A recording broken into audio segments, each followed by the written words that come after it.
비가 내리던 그 밤, 시와호의 어둠은 마치 제 심장을 직접 움켜쥐고 있는 것처럼 무겁게 내려앉아 있었습니다. 낚싯대를 들고 방파제 끝으로 걸어가던 순간부터 이상한 기운이 느껴졌습니다.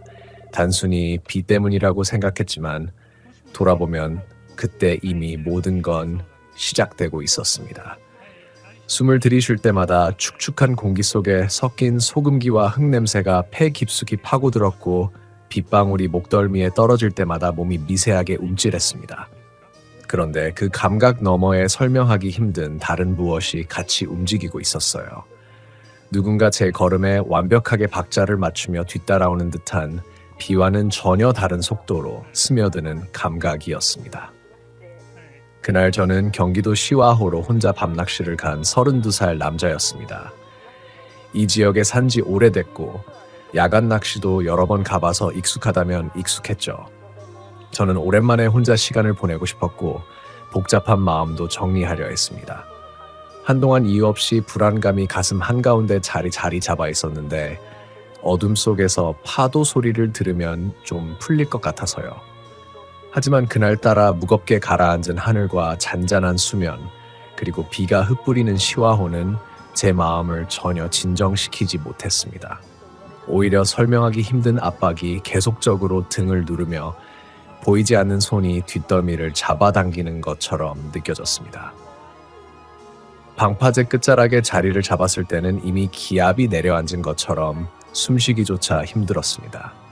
우비 안으로 비가 타고 들어와 온몸이 젖어 있었고 파도보다 빨리 뛰는 제 심장 소리가 귀에서 울렸습니다. 그럼에도 불구하고 낚싯대를 던지는 순간만큼은 긴장이 조금 풀렸습니다. 물살이 낚싯줄을 끌어당기는 감촉과 규칙적으로 울리는 찰박찰박한 물소리가 어쩌면 평소처럼 느껴지기도 했어요. 하지만 그 평온은 곧바로 깨졌습니다. 제가 처음 그 그림자를 본 건 정확히 낚싯대를 3번째로 던지고 난 후였습니다.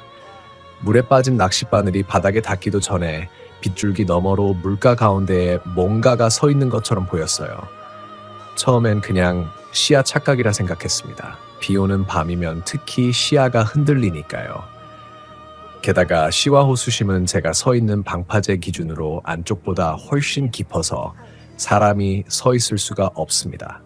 상식적으로는 그럴 수 없다는 걸 잘 알고 있었거든요. 하지만 빗소리가 잠시 얇아진 순간 파도 사이로 더 분명하게 보였습니다. 물이 허리까지 차오르는 깊은 곳 한가운데에 분명히 무언가가 서 있었어요. 한참을 보고 있으면서도 말도 안 된다고 스스로를 다독였지만 현실은 제가 아무리 부정해도 끈질기게 형태를 유지하고 있었습니다. 그것은 사람보다 조금 더 마른 실루엣이었고 움직이지 않은 채로 물 위에서 미세하게 흔들리고 있었어요. 물이 치면 사라지고 다시 나타나고를 반복했는데 그때마다 형태는 다시 또렷해졌습니다. 이상한 점은 또 있었습니다. 그림자가 있는 쪽엔 빗줄기가 닿지 않는 것 같았습니다. 비는 호수 전체에 내리고 있었지만 그 그림자 주변만 번들거리는 느낌 없이 칠흑처럼 고요했거든요. 한밤중이라 누구도 없었고 불빛은 방파제 위에 낡은 가로등뿐이었습니다. 그런데 그 그림자는 가로등 불빛으로 비친 실루엣이라기엔 너무 멀리 위치해 있었고 너무 어둡고 너무 사람이었습니다. 이상했습니다. 그리고 점점 무서워졌습니다. 제 머릿속이 서서히 실체 없는 공포로 가득 차오르기 시작했어요. 제가 눈을 떼지 못하고 서 있었을 때 물 위의 그림자는 천천히 제 쪽으로 돌아서는 듯한 움직임을 보였습니다. 정확히 말하면 돌아서기보다는 방향이 조금씩 바뀌는 느낌이었어요. 그 움직임이 정말 느리고 불안정했기 때문에 처음엔 물결 때문이라고 합리화했죠. 하지만 이내 제게서 멀어져야 할 파도 흐름과는 반대로 그림자가 아주 조금씩, 정말 아주 조금씩 제 쪽을 향해 기울어졌습니다. 그제야 손끝이 얼어붙기 시작했습니다. 손을 펴려고 해도 말린 종이처럼 굳어 있었다. 숨을 쉬는 것조차 어려워졌어요. 무의식적으로 한 발 뒤로 물러났는데 그 순간 파도 사이에서 나는 소리가 완전히 바뀌었습니다. 물결이 부서지는 소리 위로 설명할 수 없는 묵직한 소음이 깔렸어요. 마치 물속에서 누군가 걸어 나오는 듯한 깊고 끈적한 물소리가 일정한 간격으로 반복되고 있었습니다. 그 간격이 너무 정무정확해서 더 소름이 돋았습니다. 한 걸음, 또 한 걸음, 마치 발을 디딜 곳조차 없는 깊은 물속에서 뭔가가 나오는 중이라는 듯이 말이죠. 바로 그때부터 제 머릿속 깊은 곳에서 오래 묵혀둔 두려움이 되살아나기 시작했습니다. 제가 어린 시절 강가에서 친구와 함께 겪었던 그 끔찍한 기억 때문이었어요. 물속에서 갑자기 사라졌던 친구를 찾지 못한 채 몇 시간 동안 강가를 울며 헤맸던 그날의 공포. 그때들은 물속에서 울리는 누군가의 흐느낌 같은 소리. 그 기억이 어둠 속에서 눈을 뜬 듯 되살아나며 제 의식 전체를 파고들었습니다. 저는 다시 그때처럼 차가운 물이 발목을 잡아당긴 듯한 착각에 사로잡혔고 다리가 떨려 움직이지 못했습니다. 비는 점점 거세졌고 시와 호의 어둠은 완전히 윤곽을 잃었습니다. 그런데도 그 그림자 하나만은 지워지지 않았습니다. 마치 어둠이 그 존재를 피해 흐르는 것처럼 그림자는 계속 또렷하게 남아 있었습니다. 그리고 움직임이 조금씩 빨라지고 있었어요. 파도와 상관없이, 물살과 상관없이 제 쪽으로. 위험하다는 감각이 척추를 타고 올라왔습니다. 온몸이 얼음처럼 굳었는데 그럼에도 불구하고 시선을 뗄 수가 없었습니다. 눈을 돌리는 순간 어떤 끔찍한 일이 벌어질지 모른다는 공포가 저를 붙들고 있었어요. 마치 그림자가 저를 올려다보고 있다는 착각이 들었습니다. 눈도 얼굴도 구분되지 않았는데 왜인지 그것이 보고 있다는 느낌만은 너무 생생했거든요. 파도 너머로 들려오던 그 불길한 걸음 소리는 어느 순간 물 밖에서 들리는 것처럼 가까워졌습니다. 이제는 분명히 수면 위가 아니라 제자리까지 이어진 방파제의 젖은 바닥에서 나는 소리였습니다. 바닥에서 울리는 단단하고 축축한 발자국 소리. 그게 어떻게 가능한지 이해할 수 없었지만 분명히 제 등 뒤로 다가오고 있었습니다. 그런데도 몸은 움직이지 않았습니다. 가슴에서는 거친 숨이 터져 나왔는데 그 숨이 소리가 너무 커서 제 귀에만 울리는 듯한 기분이 들었습니다. 그 순간 그림자는 더 이상 물 위에 없었습니다. 어디에도 보이지 않았습니다. 하지만 그 자리를 대신한 것은 깊고 차갑고 축축한 기척이었습니다. 물 위에서 올라온 냄새, 비에 젖은 바다와 썩은 흙이 합쳐져 퍼지는 그 특유의 냄새가 목구멍을 타고 올라왔습니다. 저는 그 냄새를 너무 잘 알고 있었습니다. 사람이 물에 오래 머물렀을 때 나는 냄새였습니다. 그리고 그 냄새가 바로 제 뒤에서 피어오르고 있었습니다. 뒤에서 스며오는 그 냄새는 단순한 비린내가 아니었습니다. 오래된 것, 응어리진 것, 시간이 지나도 사라지지 않는 어떤 기척이 피부에 들러붙듯 느껴졌습니다. 저는 숨을 삼키려 했지만 목이 굳어 제대로 삼켜지지 않았고 등골을 타고 내려가는 차가운 한 줄기 느낌이 부자연스러울 정도로 선명했습니다. 마치 바로 뒤에서 누군가가 고개를 숙여 제 목덜미를 들이마시고 있는 듯한 느낌이었어요. 그 감각이 너무 현실적이어서 뭐라카나 움직이지 못한 채 그 자리에 얼어붙었습니다. 그때 제 귀 바로 옆에서 아주 천천히 하지만 확실하게 물이 떨어지는 소리가 들렸습니다. 또각, 또각. 물이 바닥에 떨어질 때 나는 작은 소리인데 비가 내리는 소리와 섞여도 분명하게 들렸습니다. 마치 한 방울 한 방울이 의도적으로 떨어지는 것처럼 규칙적이었죠. 저는 숨을 참고 귀를 기울였지만 들린 것은 물방울만이 아니었습니다. 빗속에서 들릴 수 없는 너무 가까운 숨소리. 사람의 숨이라기보다 물고기가 공기를 마시기 위해 연못 위로 끌려 나왔을 때 내는 간헐적이고 끈적한 호흡 같은 소리였습니다. 저는 고개를 돌리려고 했지만 목의 근육이 굳어 움직이지 않았습니다. 이유 없는 마비감이 뇌까지 울릴 만큼 심했습니다. 하지만 시선만큼은 방파제 아래에 물 쪽으로 고정된 채 어찌할 수 없었어요. 물결이 비에 맞아 산산이 부서지는데 그 속에서 방금 전까지 물 위에 있었던 그림자가 서 있던 자리만 유독 흔들림이 없었습니다. 마치 물이 그 자리를 피해 흐르는 것처럼 동그란 공간 하나만 조용히 멈춰 있었습니다. 그 고요한 공간을 보고 있는데 갑자기 그 자리가 아주 천천히 마치 누군가 물속에서 몸을 일으키듯 수면보다 미세하게 솟아올랐습니다. 저는 그때 처음으로 공포가 아닌 진짜 절망이라는 감정을 느꼈습니다. 이미 도망칠 수 있는 타이밍을 놓쳤다는 사실을 몸이 아니라 마음이 먼저 알아버렸던 겁니다. 뒷더미에서 식은 공기가 멎었습니다. 대신 너무 가까운 거리에서 누군가 제 옷깃을 잡고 있는 것처럼 무게가 느껴졌어요. 천이 축축하게 당겨지는 감촉이 실제였습니다. 그제야 저는 최소한 고개라도 떼어야 한다고, 억지로라도 돌려야 한다고 생각했지만 몸은 제 말을 듣지 않았습니다. 저는 그때까지도 완전히 뒤에 있는 것을 보지 못했지만 본능은 이미 알고 있었어요. 뒤에 있는 그것은 사람의 형태를 하고 있지만 사람은 아니라는 걸. 눈동자만 천천히 움직여 방파제 옆에 난간을 바라봤습니다. 낡고 녹슨 난간 위로 비가 줄줄 흐르며 떨어지고 있었는데 이상하게도 난간 바로 아래 바닥에 작은 물웅덩이가 있었습니다. 그 물웅덩이 속에 비친 제 모습은 고요했습니다. 하지만 그 뒤로 비친 게 하나 더 있었어요. 제 바로 뒤에서 고개를 낮춘 채 비에 젖은 얼굴 비슷한 형체가 제 후드를 들여다보고 있었습니다. 윤곽은 사람이었는데 얼굴 전체가 물처럼 번들거려 선명하게 보이지 않았습니다. 눈이 있는 자리는 유난히 어두웠고 눈처럼 보여야 할 부분이 비어있는 듯한 텅 빈 구멍 같았어요. 그 구멍 속이 어둠이 아니라 물로 채워져 있는 것처럼 요동치고 있었습니다.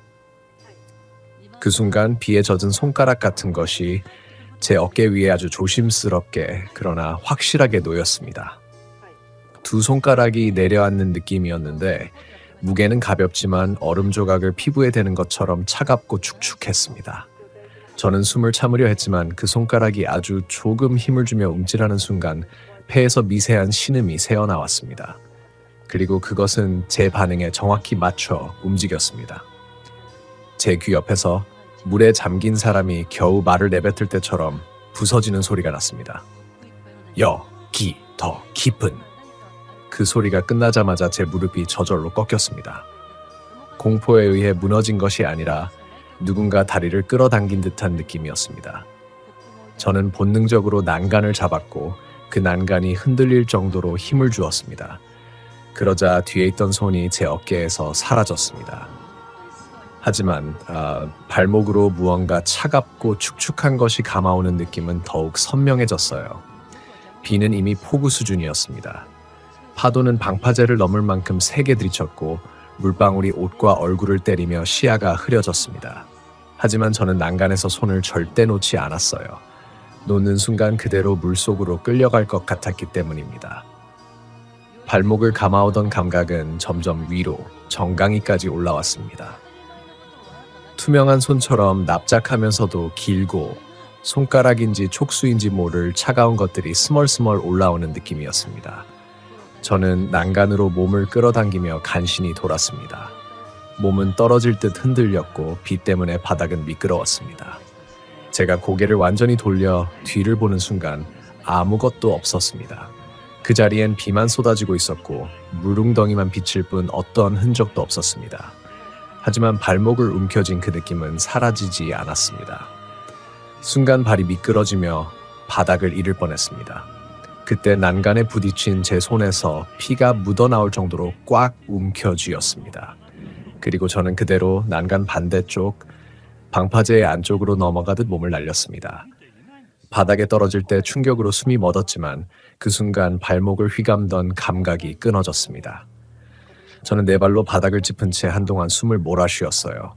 비가 제 등을 때리며 기침이 계속 나왔지만 정신만은 여전히 뒤쪽을 향해 얼어붙은 상태였습니다. 아무것도 보이지 않았습니다. 그림자도 실루엣도 사람도.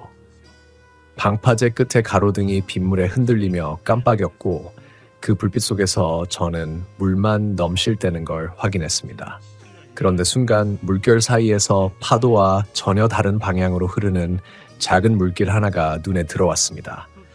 마치 누군가 물속으로 걸어 들어가며 남긴 발자국처럼 수면 위로 선명하게 흔적이 이어지고 있었습니다. 그 흔적은 방파제 쪽이 아니라 정반대로 호수 가장 깊은 중앙을 향해 계속 이어지고 있었습니다. 보통 발자국은 사라지는데 그 물길은 퍼붓는데도 지워지지 않고 단단하게 남아 있었습니다. 제가 그 흔적을 바라보는 순간 아주 깊은 곳에서 파도와 완전히 다른 리듬으로 울리는 소리가 들렸습니다. 툭, 툭, 툭, 툭. 마치 물 아래에서 누군가 손등으로 문을 두드리고 있는 듯한 소리. 그리고 그 소리가 점점 더 또렷해졌습니다. 그 소리는 처음엔 물속에서 나는 둔탁한 울림 정도였지만 점점 제 심장강 박동과 섞여 들어오며 너무 가까워졌습니다. 마치 호수 깊은 곳에서부터 어떤 규칙을 갖고 두드리는 누군가가 점점 위로 수면 가까이 다가오는 느낌이었습니다. 그 울림은 비 소리와도 섞이지 않았고 파도와도 섞이지 않았습니다. 오직 존재만을 드러내는 리듬이었어요. 툭, 툭, 툭, 툭, 더 위에서 울렸습니다. 저는 방파제 안쪽 바닥에서 몸을 일으키려 했지만 다리가 떨려 제대로 힘이 들어가지 않았습니다. 호흡은 불규칙하게 튀어나오고 머리 한쪽이 저리며 주변이 미세하게 흔들리는 것 같았습니다. 공포가 고스란히 신경을 파고들어 혼란을 만들어내는 느낌이었어요. 다시 일어나면 정말로 그 소리와 정면으로 마주해야 한다는 사실이 더욱 심장을 조여왔습니다. 하지만 그런 생각을 하고 있을 틈조차 없었습니다. 그 울림이 갑자기 멈췄기 때문입니다. 툭 소리가 끊기는 순간 비명처럼 찢어지는 정적이 주변을 잿빛으로 물들였습니다. 저는 본능적으로 방파제 밖 물 쪽을 바라보았습니다. 그러자 그 물결 위에 어떤 형태가 서서히 떠올랐습니다. 수면과 비, 가로등 불빛, 그리고 깊은 밤 속에서 그것은 처음엔 단순한 그림자처럼 보였습니다. 그런데 물의 결이 그것을 피해 흘렀습니다. 아무리 비가 내려도 물결은 부서지는데 유독 그것 주변만은 평평하게 눌린 듯 고요해졌습니다. 제가 방금 전 물 위에서 봤던 고요한 공간이 또 만들어졌다는 사실을 그때 알았습니다. 그 형체는 다리를 쓰지 않았습니다. 걸어오는 것이 아니라 떠오르며 다가오고 있었습니다. 저는 호흡을 멈춘 채 난간을 꽉 잡았습니다. 하지만 손에 힘이 들어가면 들어갈수록 미끄러운 금속 표면에서 손바닥이 타는 듯 아파왔습니다. 단단히 붙잡고 있는 것만으로도 겨우 제 몸이 부서지지 않는 느낌이었어요. 그 형체가 가까워질수록 시야는 늘 그렇듯 먼저 흔들렸습니다. 비 때문이 아니라 그 주변 공기 자체가 일렁이며 모양을 바꾸는 듯 했습니다. 마치 물속에서 바라보는 풍경처럼요. 그러다 순간적으로 그것은 제 방향에서 멈췄습니다. 그리고 제가 눈을 제대로 마주치기도 전에 그 소리가 다시 들렸습니다. 이번엔 물에서가 아니라 공기에서 툭! 한 번의 짧은 울림. 하지만 이번에는 물이 아니라 제 귀 뒤에서 뼈를 완전히 울리는 파동처럼 퍼졌습니다. 그 소리에 몸이 의지와 상관없이 움찔했는데 그 순간 그 형체가 비틀린 동작으로 목을 기울였습니다.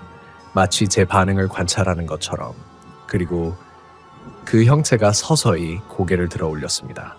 비가 콸콸 쏟아져서 얼굴 윤곽이 흐려졌다가 드러났다를 반복했지만 분명히 보였습니다.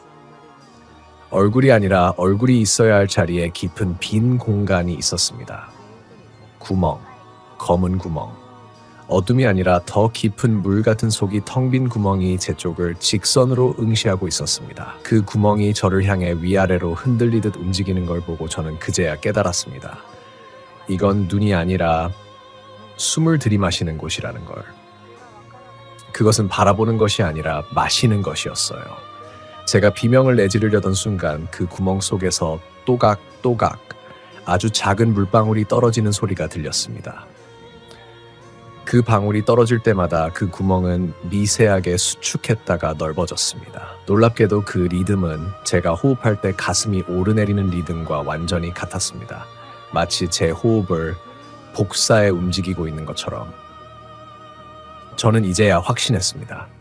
저것은 저를 보고 있는 게 아니라 제 숨을 흉내내고 있는 겁니다. 그 사실을 깨달았을 때 제 호흡이 크게 흐트러졌습니다.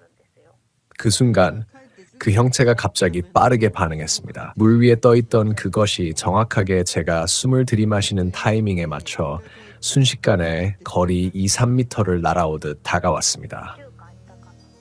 저는 반사적으로 뒤로 넘어지며 난간 아래쪽으로 몸을 굴렸습니다. 땅과 부딪히며 흙탕물이 튀었고 비에 젖은 콘크리트 냄새가 코를 찔렀습니다.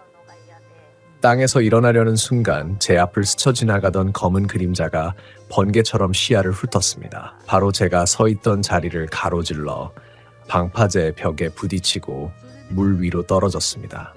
하지만 떨어지면서도 소리 하나 나지 않았습니다. 물에 빠지면 당연히 첨벙하는 소리가 나야 하는데 아무 소리도 없었습니다. 비가 내리지 않는 영역 조용했습니다. 저는 그 침묵이 너무 비정상적이라 공포가 더 크게 몰려오는 것을 느꼈습니다. 제가 조금이라도 늦었더라면 그 조용한 공간 속으로 그대로 끌려갔을 겁니다. 잠시 숨을 몰아쉬다가 고개를 들었을 때 형체는 물속으로 완전히 사라졌습니다. 대신 수면 위에는 두드리는 울림만 남아 있었습니다. 툭, 툭, 툭. 이번에는 아주 규칙적으로 들렸습니다. 마치 지금 무슨 행동을 하고 있는 것처럼. 저는 그때 발끝이 갑자기 식어오는 느낌을 받았습니다. 아래를 봤습니다. 방금 전 땅에서 떼었던 제 발자국 자리. 그 자리에 고여있던 빗물이 안쪽으로 빨려 들어가고 있었습니다. 작은 구멍도 없고 틈도 없는데 물이 아래로 빨려 들어가 사라지고 있었습니다. 그리고 그 사라지는 물의 흐름이 이끌리는 방향은 단 하나, 호수 중앙, 그 깊은 어둠을 향해 곱게 이어졌습니다. 저는 머리가 멍해지는 감각을 느끼며 뒤를 돌아봤습니다. 하지만 진짜 문제는 바로 그 다음이었습니다. 그 사라진 물 자리에 발자국이 생겨 있었습니다. 사람 발자국. 하지만 그 형태는 인간의 발보다 훨씬 길고 가늘었고 발가락이 5개보다 더 많아 보였습니다. 발자국은 똑같은 방향을 가리키고 있었어요. 저를 향해. 비가 아까보다 더 세차게 내리는데도 그 발자국은 지워지지 않았습니다.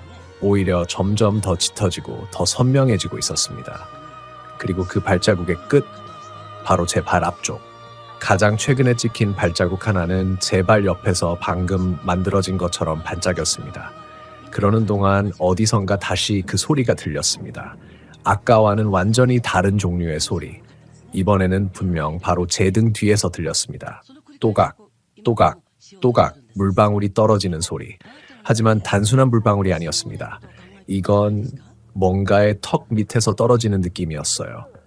저는 천천히, 정말 천천히 고개를 들었습니다.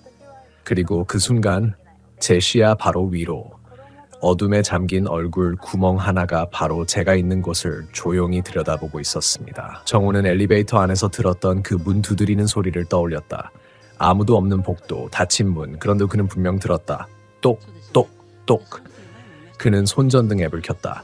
좁은 방문 틈새로 빛이 스며 들어갔다. 먼지 냄새 속에 오래된 폐가 특유의 눅눅함이 더해져 역하게 코를 찔렀다. 천천히, 아주 천천히 문을 밀었다. 끼익! 어둠 속 방 하나가 모습을 드러냈다. 허물어진 책장, 쌓인 먼지, 넘어져 있는 의자, 그리고 정우의 시선을 붙잡은 것은 바닥 한가운데 놓인 손전등이었다. 그것도 아직 켜져 있는 상태로. 동생 거다. 그는 한 걸음 들어섰다. 그때였다. 책장 뒤쪽 어둠에서 누군가 막 숨을 참다 내쉬는 듯한 짧은 숨소리가 들렸다. 하! 정호는 즉시 손전등을 비췄다. 빗줄기가 책장 뒤로 닿는 순간 무언가가 후다닥 움직였다. 야! 거기 누구야? 그는 본능적으로 다가갔다. 그러나 책장 뒤에는 아무도 없었다. 대신 바닥에 이상한 흔적이 있었다. 손자국. 먼지가 쌓여 있는데 사람 손바닥과 손가락이 질질 끌린 듯한 자국. 작은 손 아이의 손 크기. 정우는 갑자기 심장이 거세게 뛰는 것을 느꼈다. 수진아, 너 여기 있어? 그는 떨리는 목소리로 동생 이름을 불렀다. 그러나 돌아온 건 정적뿐이었다. 그리고 그 정적을 깨며 방밖 어둠에서 또렷하게 들려왔다. 또. 이번엔 문을 두드리는 소리가 아니라 벽을 두드리는 소리였다. 그것도 천천히, 규칙적으로. 마치 안쪽에서 무언가가 여기 있어라고 신호를 보내는 것처럼. 정호는 돌아보았다. 복도 끝 까맣게 열린 출입문 너머에 누군가의 그림자가 아주 느리게 지나갔다. 아예 사람의 움직임이라고 하기엔 틀린 관절이 꺾인 듯한 이상한 형태로. 정호의 숨이 멈췄다. 정호는 본능적으로 뒤로 물러섰다.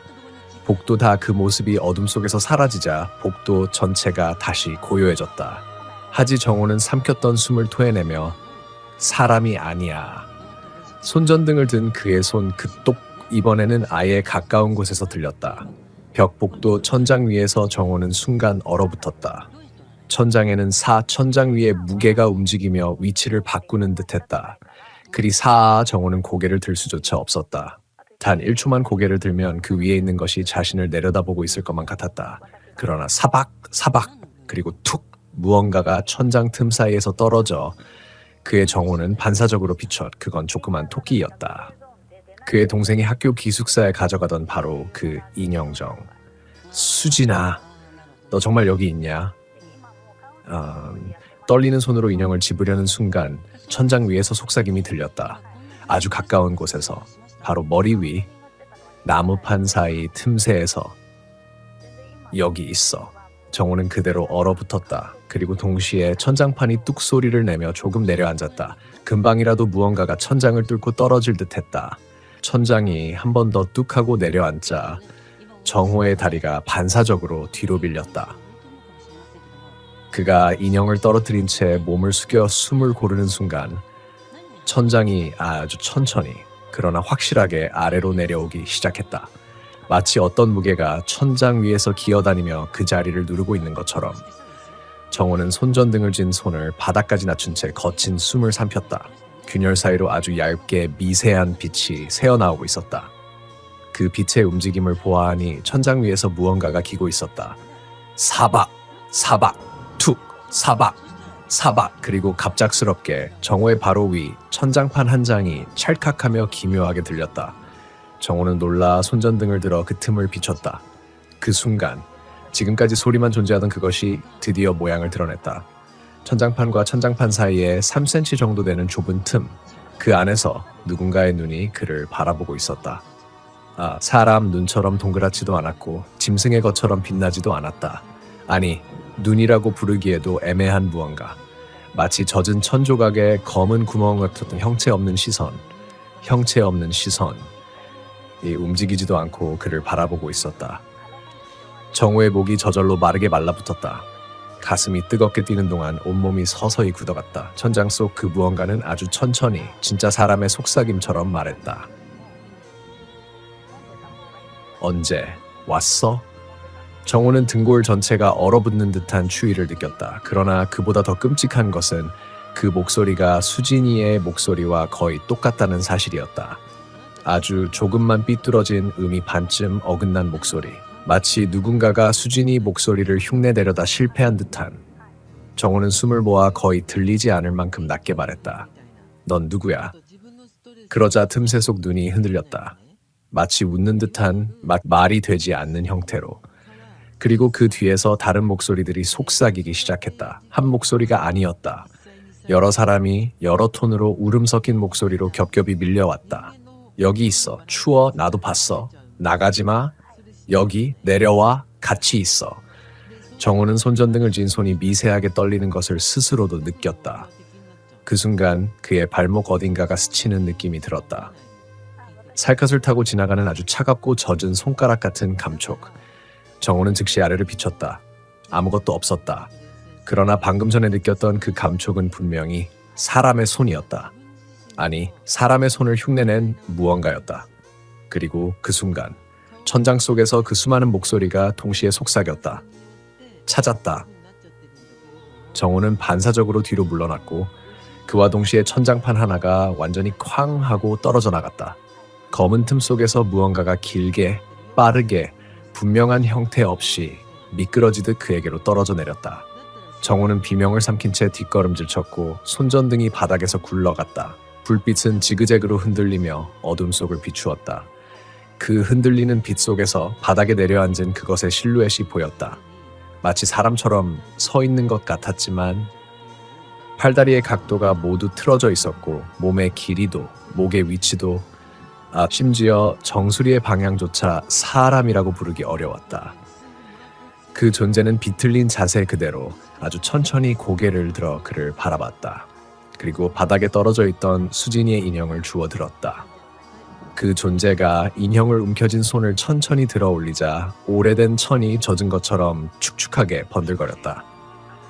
손가추 정호는 숨을 삼켰다. 그 존재는 고개를 약간 기울이더니 마치 인형을 바라보는 듯한 동작했다. 하지만 그것은 사람의 행동을 흉내낸 것에 가까웠다. 의미 없이 따라하는 빈 껍데기 같은 움직임, 그리고 천천히 정호를 향해 다시 고개를 들었다. 그 순간 어둠 속에서 흔들리던 불빛이 그 존재의 얼굴 윤곽을 정확히 비췄다. 그 얼굴은 얼굴이 아니었다. 사람의 형태를 하고 있었지만 눈과 입이 있는 자리들은 눌려 찌그러진 듯한 구멍이었고 살덩이는 축축하게 흘러내리듯 흔들리고 있었다. 그런데 그 흐물거리는 형체 속에서 정호는 무언가의 얼굴들을 보았다. 익숙한 이름들, 실종자 리스트에서 봤던 얼굴들이 섞여 있는 듯한, 아주 잠깐 그 안에서 수진의 눈과 닮은 무언가가 번쩍 나타났다가 사라졌다. 정호의 다리는 이미 떨리는 정도가 아니라 아예 고정된 듯 움직이지 않았다. 그 존재가 비틀린 목을 덜컥거리며 기울이더니 그 특유의 음정이 어긋난 목소리로 말했다. 이거 찾고 있지? 그리고 인형을 들어올린 채 앞으로 한 걸음 내디었다. 발이 바닥에 닿는 순간 젖은 물웅덩이를 밟은 것 같은 소리가 철벅하고 울렸다. 물이 흐르는 게 느껴질 만큼 생생했다. 그 존재의 발목 주변으로 고인 물이 바닥 위에 번져나갔다. 호수의 물이었다. 정호의 심장은 귀 바로 옆에서 울리는 듯 격하게 뛰었다. 왜? 네가 그걸 들고 있어? 그는 제대로 목소리가 나오지도 않는 신음성으로 물었다. 그러자 그 존재는 인형을 가슴팍까지 끌어다 올리더니 마치 어린아이가 장난감을 보여주듯 비틀어진 팔을 앞으로 뻗었다. 그러다가 갑자기 그 인형을 자신의 찌그러진 얼굴에 대고 문질렀다. 쓱쓱. 천조각이 젖은 살에 스치는 소리가 끔찍하게 났다. 그리고 그 어긋난 목소리가 다시 터져나왔다. 여기 같이 있어. 정호는 머릿속 어디선가 경고음 같은 게 울리는 것을 느꼈다. 이건 대화가 가능한 존재가 아니었다. 그가 수진이의 흔적이라고 기대하는 순간 그 기대를 비틀어 자기 방식으로 뒤섞는 무언가였다. 그 존재가 갑작스레 몸 전체를 뒤틀며 던지듯 달려들었다. 정호는 본능적으로 몸을 옆으로 굴리며 피했다. 그 존재가 덮치며 바닥을 긁는 소리가 공간을 탁 찢어냈다. 파지지직, 바닥재가 뜯겨나가며 물이 튀었다. 정호는 뒷걸음질치며 손전등을 다시 붙잡았다. 그리고 비틀린 존재의 움직임을 쫓아 빛을 비추자 그 존재는 네 발로 꿇어앉아 있었다. 사람의 동작과는 다른 각도로 손과 발을 지탱하며 정호를 향해 어둠 속에서 천천히 고개를 들었다. 그리고 그 순간 여러 겹의 목소리가 동시에 흘러나왔다. 가지마. 여기 있어. 여기. 목소리는 점점 겹쳐지고 서로 다른 방향에서 울렸다. 마치 이 건물 전체가 누군가의 속삭임으로 가득 찬 듯했다. 정호는 거의 울음이 섞인 목소리로 중얼거렸다. 수진. 그러자 존재가 멈췄다. 그리고 아주 짧은 순간 그 안쪽 어둠에서 정말 사람 같은 목소리가 들렸다. 수진의 목소리였다. 어느 때보다 선명하게, 분명하게 살아있는 목소리. 오빠, 살려줘. 정호의 심장이 멈추는 듯 멎었다. 그 다음 순간 그 존재는 갑자기 상체를 뒤로 꺾어 올리며 인간의 비명과 다른 형언할 수 없는 소리를 터뜨렸다. 그 비명은 호수 위에서 들었던 바람에 실린 울음소리와 똑같았다. 아니, 그보다 더 가까웠다. 바로 눈앞에서 울리는 소리였다. 정호는 정신이 혼미해지는 걸 느끼며 뒷걸음질 쳤다. 그리고 뒤쪽 복도 끝에서 출구가 희미하게 보였다. 그는 더 생각할 새도 없이 달리기 시작했다. 뒤에서 무언가가 네 발로 바닥을 긁으며 따라오는 소리가 들렸다. 찰박찰박, 사박사박, 철벅철벅. 호수에서 나온 그 물, 어둠에서 들리던 그 비명, 수진의 목소리와 겹쳐진 속삭임. 모든 것이 뒤에서 한꺼번에 몰려오고 있었다. 정호는 숨조차 고를 수 없을 만큼 절박하게 복도를 내달렸다. 그러나 복도 끝, 출구가 보이는 그 순간 그 앞에서 또 다른 물웅덩이가 빛을 받아 번들거리는 것이 보였다. 그리고 그 물웅덩이 속에서 무언가가 천천히 일어나고 있었다. 물웅덩이에서 올라오는 형체는 처음엔 단순한 그림자처럼 보였다. 물결이 흔들릴 때마다 실루엣이 조금씩 뒤틀리며 제 모습을 찾아가고 있었다. 정호는 속도를 줄이지 않은 채 가까워지는 출구를 바라봤다. 하지만 눈앞 물웅덩이에서 일어나는 그 형체의 움직임이 점점 더 선명해지자 그의 발이 저절로 느려졌다. 흐르는 물 위에 처음 나타난 것은 머리카락이었다. 젖어 무겁게 늘어진 머리카락이 물 표면에서 천천히 떠올라 위로 치솟고 있었다. 그 다음은 어깨, 등, 그리고 뒤틀린 허리, 그리고 마침내 형체는 물 위에서 자신의 머리를 드는 듯한 동작을 했다. 정호는 숨이 턱에서 멎었다. 그 얼굴, 물에 젖어 눈썹은 붙어있고 눈은 음영 속에 묻혀 있었지만 입술, 코 턱선, 모양이 조금씩 뜻밖으로 너무 익숙했다. 정호는 거의 속삭이듯 말했다. 수진. 물웅덩이 속 실루엣은 고개를 기울였다. 그러자 흘러내리는 물이 바닥에 또각또각 떨어지며 회색 타일을 적셨다. 뚝뚝. 그 존재의 어깨가 천천히 흔들렸다. 마치 울고 있는 것처럼. 그리고 그 어둠 속에서 수진의 목소리가 또렷하게 새어나왔다. 오빠, 나 여기 있었어. 정호는 반사적으로 반걸음 앞으로 나아갔다. 그 순간 뒤에서 쫓아오던 기괴한 존재의 움직임이 갑자기 멈췄다. 사박, 철벅. 뒤쪽에서 들리던 물소리가 전부 멎었다. 정호는 움직일 수가 없었다. 앞에는 물에서 올라오는 수진이 있고 뒤에는 방금 전까지 자신을 뒤쫓던 존재가 있다. 어느 쪽으로도 갈 수 없었다. 그때 물웅덩이에서 나온 형체가 손을 천천히 들었다. 손가락은 물에 젖어 길게 늘어져 있었고 손톱인지 살갗인지 모를 조각들이 길게 쭉 뻗어 있었다. 그 손이 공기를 헤집듯 천천히 정호를 향해 뻗어왔다. 정호는 심장이 목까지 치고 올라오는 것을 느끼며 뒤로 물러서려 했지만 뒤에서는 갑자기 차가운 숨소리가 들렸다. 바로 뒤에서 몇 센티미터도 안 되는 거리에서. 가지마. 정호는 그대로 굳었다. 그 말을 들은 순간 그의 등 뒤에서 어떤 형체가 고개를 숙인 듯한 바람이 느껴졌다. 축축하게 젖은 몸에서 풍기는 비린내가 정호의 목덜미를 스친다. 앞에 형체는 계속 손을 뻗고 있고 뒤에 형체는 끊임없이 속삭인다. 가지마, 오빠, 여기 있어. 정호는 미쳐버릴 것 같은 공포 속에서 눈을 감아버렸다. 그러나 그 순간 앞에 있던 수진의 형체가 갑자기 목을 비틀어 들어 올리더니 어둠 속에서 울리는 듯한 너무도 이질적인 목소리로 중얼거렸다. 오빠? 아니지, 너 누구야? 그 목소리는 곧바로 짐승의 울음처럼 뒤틀렸다. 끼지지지직. 물웅덩이 속 형체는 갑자기 등을 꺾더니 제 몸을 해체하듯 분리하며 다시 물속으로 가라앉았다. 정호는 그 광경에 숨막히는 비명을 억눌렀다. 그리고 그 순간 뒤에 붙어있던 존재가 정호의 어깨를 잡았다. 젖은 살이 쥐는 듯한 느낌, 손가락이 여러 개 있는 것 같은 감촉. 정호는 반사적으로 온몸을 돌려 그 손을 떨쳐냈다. 그와 동시에 손전등 빛이 뒤의 존재를 비췄다. 그 존재는 아까 천장에서 떨어진 팔다리가 뒤틀린 바로 그 모습이었다. 단 한 치도 달라지지 않은 뼈와 살이 찢겨 늘어진 모습. 그것은 손을 내밀어 정호의 얼굴을 만지려 했다. 그 찢어진 입이 열리며 속삭인다. 추워. 같이 따뜻해지자. 정호는 바닥에 떨어진 인형이 눈앞에서 흔들리는 것을 봤다. 그 인형의 목 뒤쪽에 발톱 자국처럼 깊게 파인 긁힌 자국이 여러 개 보였다. 그 순간 그의 머릿속에서 현실이 돌아오기 시작했다. 이건 수진이 아니다. 이건 나를 끌어들이는 무언가다. 정호는 주먹을 꽉 쥐고 일말의 희망을 버렸다.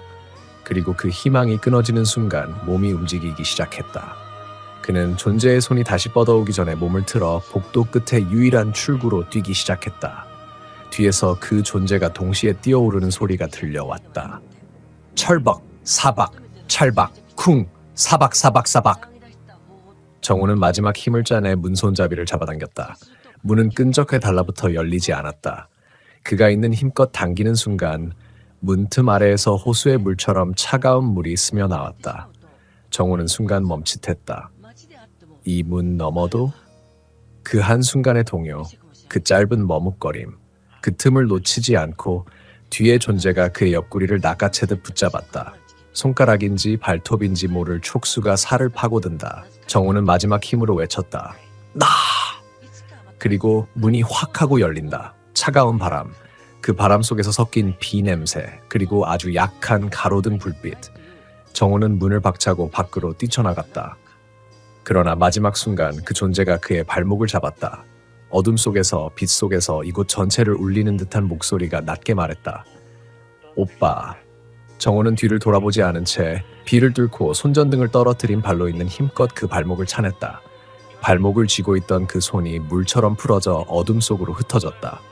정호는 숨이 끊어질 듯 달렸다. 비가 쏟아지는 시와우 제방 위에서 그의 발자국은 물길 속으로 지워져 갔다. 그리고 뒤에서 아주 멀어진 듯한 복도 속에서 물 부딪히는 소리와 함께 그 익숙했던 목소리가 다시 한번 들렸다. 여기 있어. 정호는 멈추지 않았다. 그는 달리고 달려 결국 빛이 있는 곳까지 뛰어갔다. 비에 젖어 비틀거리며 제방 난간에 몸을 기대고 숨을 헐떡였다. 그리고 그 순간 시와호의 어두운 수면 너머에서 물결 속 작은 형체 하나가 가만히 떠오르는 것이 보였다. 머리카락이 길고 검은 실루엣, 정호를 바라보고 있는 듯한 흔들림 없는 형체. 그 형체는 물 위에 서 있는 것처럼 움직이지 않았다. 그리고 아주 작게 바람도 멈춘 틈에 귓속에서만 들리는 듯한 목소리가 속삭였다. 오빠, 여기 있어. 정호는 그 자리에서 미끄러질 듯 뒤로 물러섰다. 하지만 형체는 계속 서 있었다. 물 위에서 정확히 그를 향해. 그리고 순간 형체는 천천히 고개를 숙였다. 마치 다시 물속으로 사라지기 직전처럼. 그러나 사라지지 않았다. 대신 물 위로 올라온 두 손이 물결 위에서 미세하게 움직였다. 마치 누군가를 부르는 손짓처럼. 정호는 숨을 삼키고 뒤돌아섰다. 한 걸음, 두 걸음. 그리고 비가 쏟아지는 밤길 속으로 그는 다시 뛰기 시작했다. 그가 보지 못한 뒤편 어둠 속에서 물 위의 형체가 아주 천천히 미소 짓듯 입모양을 바꾸었다. 찾았다.